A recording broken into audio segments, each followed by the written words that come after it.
හරි. අපේ ලෝකයේ අපි දන්නේම නැතුව වෙනස් කරන බලවේග දෙකක් තියෙනවා. ඒ තමයි රොබෝ තාක්ෂණය සහ ස්වයංක්‍රීයකරණය. ඉතින් අද අපි කරන්න යන්නේ මේ විප්ලවයේ හරියටම හදවතටම කිමිදිලා බලන එක. බලමු මේ දේවල් අපේ ජීවිත, අපි වැඩ කරන විදිය, මේ හැමදේම කොහොමද අලුතෙන්ම ලියන්නේ කියලා. හොඳයි මේ ප්‍රශ්නේ ගැන පොඩ්ඩක් හිතමු බලන්න. අංගහරු ග්‍රහයා උඩ යන රෝවරයක්, මිනිස් ජීවිතයක් බේරගන්න උදව් වෙන ශල්‍යකර්ම රොබෝ අතක්, ගෙදර අස්පස් කරන වැකියුම් ක්ලීනර් එකක්. මේ තුනේම තියෙන පොදු දේ මොකක් වෙන්න පුළුවන්ද? බැලුවල්මට කිසිම සම්බන්ධයක් නැහැ වගේ නේද?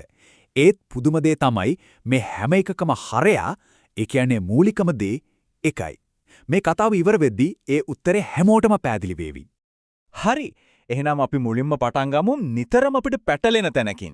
ගොඩක් දෙනෙක් හිතන් ඉන්නවා රොබෝ තාක්ෂණයයි ස්වයංක්‍රීයකරණයයි කියන්නේ දෙකක් නෙවෙයි එකම දෙයක් කියලා. ඇත්ත මේ දෙක අතරේ ලොකු සම්බන්ධයක් තියෙනවා. ඒත් ඊ අතරේ හරිම වැදගත් වෙනසකුත් තියෙනවා. එහෙනම් මොකද්ද මේ රොබෝ කෙනෙක් කියන්නේ? හරිම සරලයි. ඒ කියන්නේ අපි දෙන උපදේශ ටිකකට අනුව වැඩ කරන්න පුරුවන් ඕනෑම යන්ත්‍රයක් ඒකට පුළුවන් තනියම වැඩ කරන්න නැත්නම් යම්කිසි මඟ පෙන්වීමක් එක්ක වැඩ කරන්න. හැබැයි මෙතන තියෙන වැදගත්ම වචනය තමයි භෞතික කියන එක. ඒ කියන්නේ අතපය රෝද වගේ දෙයක් පාවිච්චි කරලා ඇත්ත ලෝකේ වැඩක් කරන එක. ඔන්න බලන්න මෙතනින් ඒ වෙනස හරිම පැහැදිලි. රොබෝ තාක්ෂණ කියන්නේ විශේෂයෙන්ම රොබෝවරු කියන භෞතික යන්ත්‍ර හදන එකට. හැබැයි ස්වයංක්‍රීයකරණය කියන්නේ ඊට වඩා ගොඩක් පුළුල් දෙයක්. හිතන්න මිනිස්සුන්ගේ උදව්වක් නැතුව මොකක් හරි වැඩක් කරන ඕනම තාක්ෂණයක්. ඒක ස්වයංක්‍රීයකරණය. ඒකට රොබෝ කෙනෙක්ම ඉන්න ඕන නෑ. ෆැක්ටරි එක තියෙන කන්වේයර් බෙල්ට් එකක් ගැන හිතන්න. ඒක නිකම්ම බඩු එහාට මෙහාට ගෙනියනවා. ඒක ස්වයංක්‍රීයකරණය. ඒත් ඒක රොබෝ කෙනෙක් නෙවෙයි. හරි. දැන් අපි රොබෝ කෙනෙක්ගේ ඇඟ ඇතුළටම ගිහින් බලමු. ඒ කියන්නේ මේ යන්ත්‍ර හදිලා තියෙන්නේ මොනවයින්ද කියලා. මේක තේරුම් ගන්න ලේසිම ක්‍රමය තමයි අපේ ඇඟට සමාන කරන එක. හරියට අපිට වගේ රොබෝ කෙනෙක්ට තියෙනවා ඉන්ද්‍රියන්, මාංශපේශී සහ මොළයක්. හොඳයි. ඕනෑම රොබෝ කෙනෙක්, ඒක සෙල්ලම් රොබෝ කෙනෙක් වුණත්, අඟහරු යන රොබෝ කෙනෙක් වුණත් මේ මූලික කොටස් තුනෙන්ම තමයි හැදිලා තියෙන්නේ. 1. සංවේදක. ඒ කියන්නේ ඉන්ද්‍රියන්. මේවයින් තමයි වටේ පිටේ මොනවද වෙන්නේ කියලා දැනගන්නේ. 2. ක්‍රියාකාරක. ඒ කියන්නේ මාංශපේශී. දැනගත්ත දේවල් වලට අනුව චලනය වෙන්නේ, වැඩ කරන්නේ මේවයින්. 3. පාලන පද්ධතිය. ඒ කියන්නේ මොළය. ඉන්ද්‍රියන් වලින් වෙන තොරතුරු අරගෙන මාංශපේශී වලට මොනවද කරන්න ඕන කියලා අණ දෙන්නේ, තීරණ ගන්නේ මෙතනින්. හරි. එතකොට රොබෝ කෙනෙක් ලෝකය දකින්නේ සහ දැනෙන්නේ කොහොමද? ඔන්න ඒකට උදව් වෙන සංවේදක වර්ග කිහිපයක්. කැමරා. ඒ කියන්නේ ඇස් වගේ. අතිධ්වනි සංවේදක තියෙනවා. ඉස්සරහා බාධකයක් තියෙනවද කියලා දුර මැනගන්න. ත්වරණමාන වලින් එහාට මෙහාට වෙන චලනයන් දැනගන්නවා. මේ ඔක්කොම එකතු වුණාම තමයි රොබෝ කෙනෙක්ට එයාගේ ඇස්, කන් සම වගේ ඉන්ද්‍රියන් ලැබෙන්නේ. ඇත්තටම මේ සංවේදක කියන දේ එච්චර සංකීර්ණ දෙයක් නෙවෙයි. බලන්න අපි හැමෝගෙම අතේ තියෙන ස්මාර්ට්ෆෝන් එක. ඒක ඇත්තටම සංවේදක ගොඩක්. ෆෝන් එක හරවද්දි ස්ක්‍රීන් එකේ මේ පැත්තට හැරෙන්නේ ඇතුලේ තියෙන ත්වරණමානය කියන සෙන්සර් එක නිසා. අපි ෆොටෝ ගන්නේ කැමරාවෙන්. ඒකත් සෙන්සර් එකක්. මේ වගේ සෙන්සර් 10කට 12කට වඩා ෆෝන් එකක තියෙනවා. හරි. එහෙනම් ඉන්ද්‍රියන් ගැන කතා කළා. දැන් බලමු මාංශපේශි ගැන. මේවට අපි කියන්නේ ක්‍රියාකාරකය කියලා. මේවා තමයි මොලෙන්, ඒ කියන්නේ පාලන පද්ධතියෙන් එන විදුලි සිග්නල් එකක් අරගෙන ඇත්තටම චලනයක් බවට පත් කරන්නේ. හිතන්න රොබෝ කෙනෙක්ගේ රෝදක කරකෙන්නේ විදුලි මෝටර් වලින්. රොබෝ අතක් හරිම සියුම්ව නිර්වාද්‍යව චලනය වෙන්නේ සර්වෝ මෝටර් වලින්. ඔන්න ඕවා තමයි ක්‍රියාකාරක කියන්නේ. හොඳයි. දැන් අපි මේ ඉන්ද්‍රියන්, මාංශපේශී, මොළය මේ තුනම එකට වැඩ කරන විදිහ බලමු. හිතන්නකෝ පොළවේ අඬපු කළු ඉරක් දිගේ යන පොඩි රොබෝ කෙනෙක් ගැන. මුලින්ම රොබෝගේ යට තියෙන සංවේදකය ඉර දකින්නවා. ඊළඟට ඒ තොරතුර මොළයට, ඒ කියන්නේ පාලන පද්ධතියට යවනවා. මොළය ඒක සකසලා බලනවා. ඉර වමට හැරිලා කියලා තේරුම් ගන්නවා.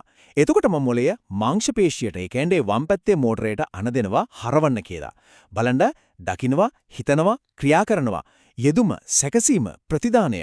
ඔන්න ඕක තමයි රොබෝ කෙනෙක්ගේ මූලිකම ක්‍රියාකාරීත්වය. හරි. අපි දැන් රොබෝ කෙනෙක් ඇතුලේ මොනවද වෙන්නේ කියලා බැලුවානේ. දැන් අපි එළියට ඇවිත් බලමු ඇත්තටම අපේ ලෝකයේ මේ රොබෝවරු කොහෙද ඉන්නේ, මොනවද කරන්න කියලා. මේ දිහා බැලුවම පේනවා අපි කොච්චර ඉක්මනට කොච්චර දුරක් ඇවිත් තියෙනවද කියලා.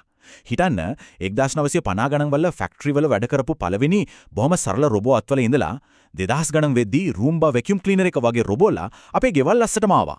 හැබැයි අද 2020 ගණන් වලදී අපි කතා කරන්නේ කෘත්‍රිම බුද්ධිය, ඒ කියන්නේ AI එකෙන් බලගෑම් වුණු Tamanම හිතලා ඉගෙනගෙන වැඩ කරන රොබෝවරු ගැන. මේ වෙනසේ වේගය අතරම බුදුමයි නේද? ඉතින් අද වෙද්දි රොබෝලා ඉන්නේ ෆැක්ටරි වල විතරක් නෙවෙයි. බලන්න වාහන හදන තැන්වල, හොස්පිටල් වල ශල්‍යාගාර ඇතුලේ ડોක්ටර්ට උදව් කරන්න, ලොකු ගබඩාවල පාසල් අහුරන්න. ඒ විතරක් නෙවෙයි. ඈත අඟහරු ග්‍රහය උඩ ගවේෂණය කරන්නත් රොබෝලා ඉන්නවා. මේ තාක්ෂණය දැන් ඇත්තටම හැමතැනම තියෙනවා. හරි. දැන් අපි කතා කරන්න යන්නේ මේ මුළු ක්‍රීඩාවම වෙනස් කරපු දේ ගැන. ඒ තමයි කෘත්‍රිම බුද්ධිය. අපි කවුරුත් දන්න විදිහක AI. AI එක දුනාට පස්සේ රොබෝ කෙනෙක් කියන්නේ නිකම්ම උපදෙස් පිළිපදින යන්ත්‍රයක් නෙවෙයි. එයා බුද්ධිමත් සහකරුවෙක් බවට පත් වෙනවා. මෙන්න බලන්න තීරණාත්මකම වෙනස. සාම්ප්‍රදායික රොබෝ කෙනෙක් කියන්නේ හරියට එකම පාරක විතරක් යන්න දන්න කෙනෙක් වගේ. එයාට දීපු වැඩසටහනෙන් පිට කිසිම දෙයක් කරන්න බෑ. හැබැයි AI තියන රොබෝ කෙනෙක් එහෙම නෑ. එයා යාගේ අත්දැකීම් වලින්, එයාට ලැබෙන දත්ත වලින් ඉගෙන ගන්නවා, අලුත් තත්වයකට අනුව තීරණ ගන්නවා. සරලවම කිව්වොත් නිකම්ම වැඩ කරන යන්ත්‍රයක් වෙනුවට හිතන යන්ත්‍රයක් බවට පත් වෙනවා. ඉතින් AI වලින් රොබෝ කෙනෙක්ට ලැබෙන සුපිරි බලතල මොනවද? එකක් තමයි වස්තුන් හඳුනා ගැනීමේ හැකියාව. ඒ කියන්නේ මේක ඇපල් ගෙලියක්, මේක කෝපයක් කියලා තේරුම් ගන්න පුරුවන් වෙනවා. තව අපි කතා කරන දේ, ඒ කියන්නේ අපේ විධාන තේරුම් ගන්න පුරුවන් වෙනවා. ඒ වගේම තනියම හොඳම ක්‍රියාව මොකක්ද කියලා තෝරගෙන සංකීර්ණ තැනක වුණත් අතරමං නොවි යන්න පුරුවන් වෙනවා. මේ හැකියාවන් නිසා තමයි රොබෝලා ඇත්තකම දක්ෂ සහ ප්‍රයෝජනවත් වෙන්නේ. හරි. මේ තාක්ෂණයේ පුදුම සහගතයි තමයි. හැබැයි හැම කාසයකම වගේ මේකේ දෙපැත්තක් තියෙනවා. ඒ කියන්නේ ලොකු අභියෝග වගේම අති විශාල අවස්ථාවක් තියෙනවා. අපි දැන් මේ දෙපැත්ත ගැනම සමබරව බලමු. ඉතින් මේ තාක්ෂණය පාවිච්චි කරද්දී අපි මුහුණ දෙන ප්‍රධාන බාධක මොනවද? අපි ඒක කොටස් තුනකට කඩලා බලමු. එකක් තාක්ෂණික පැත්ත. මේ යන්ත්‍රවලට ලොකු බලශක්තියක් ඕන. ඒවා කල්පවතිනවද කියන ප්‍රශ්නෙත් තියෙනවා. ඊළඟට ආර්ථික පැත්ත. මේවා හදන්න නඩත්තු කරන්න යන වියදම ගොඩක් වැඩි. ඒ වගේම මේවා එක්ක වැඩ කරන්න දක්ෂ ශ්‍රමිකයන් ඕන. අන්තිමට සමහර විට වැදගත්ම දේ සදාචාරාත්මක සහ සමාජීය පැත්ත. මිනිසුන්ගේ රැකියාවලට මොකට වෙන්නේ? අපේ ආරක්ෂාව, පෞද්ගලිකත්වය ගැන මොකද? මේවා තමයි අපි විසඳ ගන්න ඕන ලොකුම ප්‍රශ්න. අභියෝග කොච්චර තිබුණත් ශ්‍රී ලංකාව වගේ රටකට මේ තාක්ෂණයෙන් ලැබෙන අවස්ථා අතිවිශාලයි. හිතන්න අපේ කෘෂි කර්මාන්තයට ඩ්‍රෝන් යානා පාවිච්චි කරලා භෝග නිරීක්ෂණය කරන්න. පස්සේ තත්ත්වය බලන්න පුළුවන්. අපේ ලොජිස්ටික්ස් ක්ෂේත්‍රයේ ගබඩාවල වැඩවලට බෙදා හැරීම් වලට මේ තාක්ෂණය යොදා ගන්න පුළුවන්. සංචාරක ව්‍යාපාරයේ, හෝටල් වලට, සෞඛ්‍ය ක්ෂේත්‍රයේ මේ වගේ තැන්වලට මේ තාක්ෂණය ගැළපෙන විදියට පාවිච්චි කළොත් ඇත්තටම ලොකු දියුණුවක් ලබන්න පුළුවන්. හරි. අපි දැන් මේ කතාවේ අවසානයේට කිට්ටුයි. එහෙනම් අපි පොඩ්ඩක් අනාගතය දිහා බලමු. මීළඟට මොකද වෙන්න යන්නේ? මේ ක්ෂේත්‍රයේ හැඩගසවන අලුත්ම ප්‍රවණතාව මොනවද? ඉතින් අනාගතයේදී අපි විශේෂයෙන් බලාගෙන ඉන්න ඕනේ දේවල් කිහිපයක් තියෙනවා.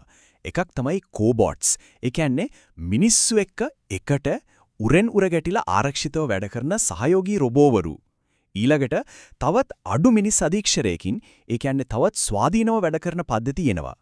ඒ වගේම AI තාක්ෂණයේ තවත් ගැඹුරටම එකතු වෙලා කාලයත් එක්ක තමන්ම ඉගෙනගෙන තමන්වම දියුණු කරගන්න රොබෝවරු අපි දකීවි. හොඳයි. අපි මේ හැමදේම අවසන් කරන්නේ මේ ප්‍රශ්නයත් එක්ක. හිතන්න රොබෝවරු කියන්නේ නිකම්ම අපේ මේවලමක් නෙවෙයි. අපේ සහකාරුවෙක්, හවුල්කාරුවෙක් වෙන දවසක් ගැන. එයාලා අපේ වැඩපලේ, ගෙදර හැමතැනම ඉන්නකොට එයාලත් එක්ක එකට වැඩ කරන්න, එකට ජීවත් වෙන්න අපි හදාගන්න ඕන නීති මොනවද? ඒ සීමාවන් මොනවද? සමහර විට අපේ අනාගතයේ තියෙන ලොකුම සහ වැදගත්ම සාකච්ඡාව වෙන්නේ ඒක වෙන්න පුරුවන්.